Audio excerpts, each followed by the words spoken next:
Je vous représente Monsieur Mignon, qui est directeur commercial de RTE, qui clôture cette séquence énergie. Sur laquelle beaucoup de sujets ont été évoqués, et je pense que c'est... Et je vous remercie d'avoir offert l'opportunité de clôturer cette séquence et d'apporter peut-être quelques compléments d'évaluation par rapport au contexte dans lequel se situent toutes ces évolutions technologiques, que ce soit au niveau des usines, au niveau des câbles, au niveau des différentes fabrications en cours. Peut-être rappeler au départ quelles sont les missions de RTE, Réseau de transport électricité. Nous sommes un gestionnaire à la fois d'infrastructures, mais nous assurons 3 missions classiques. Une mission de gestion d'infrastructures physiques, sur lesquelles la question des câbles et du développement câbles en aluminium a déjà été évoquée, et je ne peux que conforter les illustrations qui ont été apportées par rapport à la croissance qu'on va connaître, par rapport à nos évolutions, tant côté production que consommation et sur les zones géographiques. Notre deuxième mission, c'est d'équilibrer les flux d'électricité. On l'a évoqué, le stockage à grande échelle de l'électricité n'existe pas aujourd'hui de manière compétitive, et donc il faut à chaque instant assurer un équilibre entre la production d'électricité et la consommation d'électricité. Et puis la troisième mission de RTE, c'est d'être en lien bien sûr avec les autorités de tutelle, en lien avec le régulateur, avec la CRE, sorte d'architecte, de proposition, de mécanismes dits de marché de l'électricité, sur lesquels peuvent intervenir toute une série d'acteurs, que ce soit des acteurs producteurs, historiquement, qui étaient présents, des acteurs consommateurs aussi, qui peuvent intervenir directement ou indirectement via des agrégateurs sur toute une palette de nouveaux outils liés notamment à la flexibilité, qui va être un des enjeux majeurs pour demain. Alors, par rapport à tout ce qui a été présenté, je ne vais pas revenir sur les différentes thématiques, sur les différents thèmes, je vais juste donner peut-être quelques points d'éclairage complémentaires. RTE, Réseau de transport électricité, c'est 100 000 km de lignes, à haute tension et à très haute tension, donc du 63-90 kV, 50 000 km, du 225 et 400 kV, 50 000 km. C'est aussi et surtout le réseau qui permet l'acheminement d'électricité auprès de plus de 500 sites industriels sur le territoire français. Parmi ces sites industriels se trouve une grande partie de la filière aluminium, la filière qui aujourd'hui nous rassemble. Et il faut comprendre qu'au-delà de la filière aluminium, c'est 60% de la consommation industrielle française qui est directement raccordée au réseau de RTE, qui est directement raccordée à nos infrastructures, et que nous avons un engagement, en termes de gestionnaire de réseau, d'apporter une qualité de l'électricité, une continuité d'alimentation qui permettent à vos process manufacturiers de pouvoir fonctionner et de pouvoir produire les différents matériaux, les différentes actions que vous menez de manière classique dans vos ateliers, répondant à vos normes de qualité. Et ça, c'est un premier engagement de notre part. Deuxième engagement, ça a déjà été évoqué, c'est que nous sommes aussi présents pour être au service de votre performance. Et cette performance, par rapport à la facture d'électricité, eh ben, elle intervient vis-à-vis de différents types de mécanismes, des mécanismes de marché,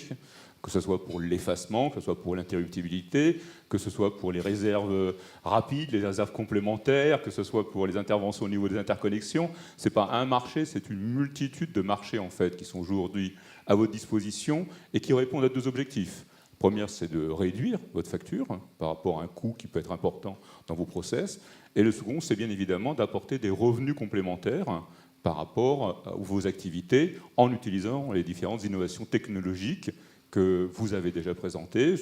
qui sont des forces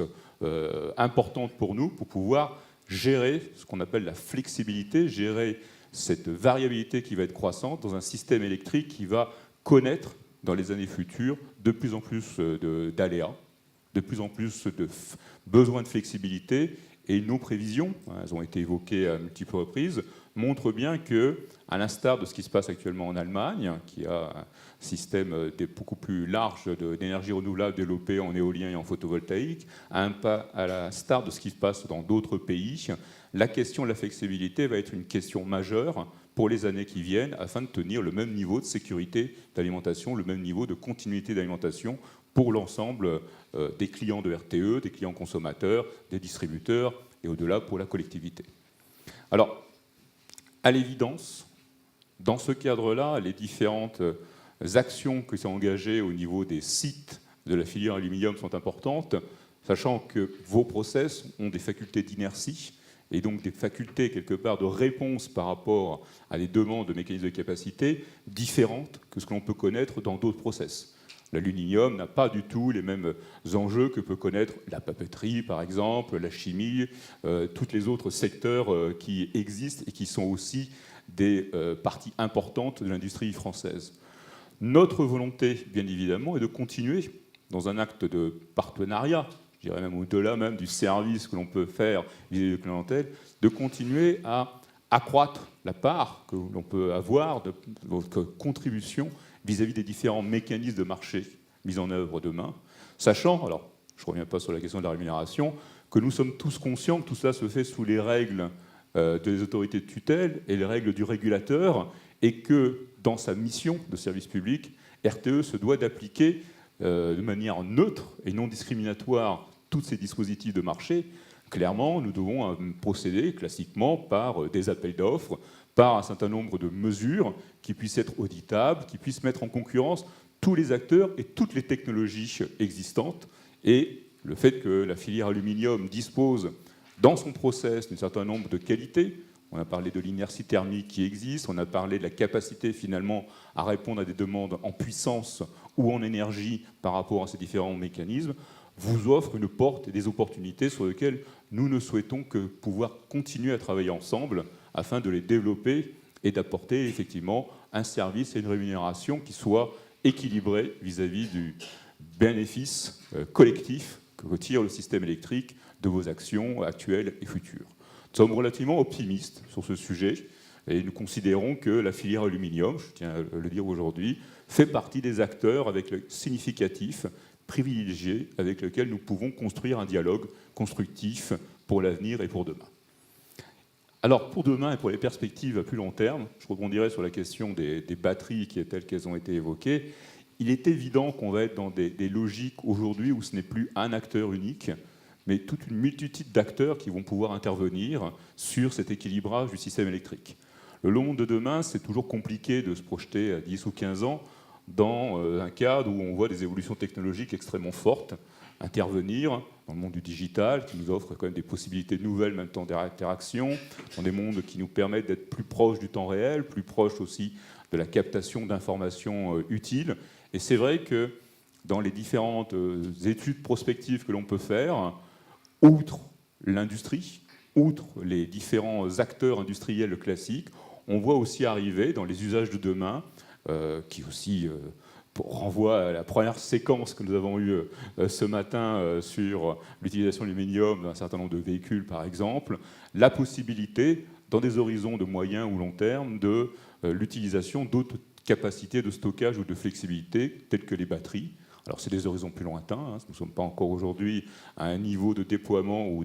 d'insertion des véhicules électriques dans le parc tel qu'on retrouverait des niveaux de puissance que peuvent proposer les sites industriels aujourd'hui. Mais c'est une des questions que nous regardons, à la fois dans le véhicule to grid, donc l'usage qui peut être fait en première vie, et aussi dans la réutilisation de la seconde vie des batteries, pour voir comment elles peuvent intervenir dans l'avenir, dans les différents mécanismes sur ces sujets.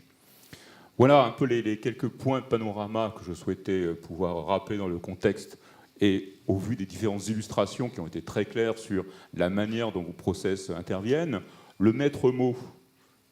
qui préside à notre action vis-à-vis de vous, vis-à-vis des différents clients industriels que vous constituez, c'est la volonté de continuer à être votre service de votre performance et puis d'aller peut-être au-delà d'une relation classique client-fournisseur vers plus une relation de partenariat,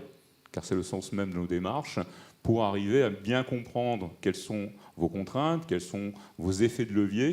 et que nous soyons aussi en capacité de vous apporter la pédagogie nécessaire vis-à-vis de nos mécanismes de marché, vis-à-vis des simplifications que nous cherchons à faire sur ces mécanismes, vis-à-vis de notre volonté qui est confirmée. Et la France, il faut le rappeler, est un des acteurs qui, dans les mécanismes de marché, offre la part la plus importante, notamment sur les effacements de participation de la part de clients industriels. Et donc il faut aussi être conscient que sur ces éléments-là, nous avons un certain nombre d'avancées par rapport à d'autres pays européens et que nous souhaitons continuer sur cette voie, bien évidemment, pour pouvoir être dans un partenariat gagnant-gagnant, dirons-nous, dans une situation où de plus en plus les questions de variabilité, de flexibilité, d'énergie renouvelable, de nouveaux usages de l'électricité vont être sur le devant de la scène économique, le devant de la scène technologique et, je l'espère, le devant de la scène contractuelle que nous pouvons avoir sur ces différents thèmes. Voilà en quelques mots ce que je souhaitais pouvoir apporter au titre de RTE comme témoignage complémentaire par rapport aux illustrations qui ont déjà été faites.